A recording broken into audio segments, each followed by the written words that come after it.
देवाभाऊ बोलण्याचा विचार चांगला आहे. देवाभाऊ बोलण्याची वेळ आलेली आहे. अमृता फडणवीसांनी हे दिलखुलास उत्तर दिले. लाडकी बहीणमुळे देवाभाऊ उपाधी देवेंद्र फडणवीस यांना महाराष्ट्रामध्ये देवाभाऊ म्हणतात. तुम्ही पण त्यांना देवाभाऊ म्हणता का, असा मिश्किल प्रश्न मुख्य संपादक कमलेश सुतार यांनी विचारला आणि यावर अमृता फडणवीस यांनी हसत उत्तर दिलेलं आहे. आता देवाभाऊ म्हणण्याची वेळ आलेली आहे आणि आतापर्यंत नाही म्हटलं, पण विचार चांगला आहे असं उत्तर त्यांनी दिलं.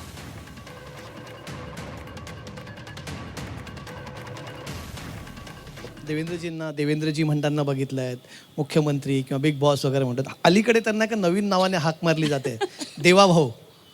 तुम्ही पण देवाभाऊ म्हणतात का? आता देवाभाऊ म्हणण्याची वेळ आलेलीच आहे तशी.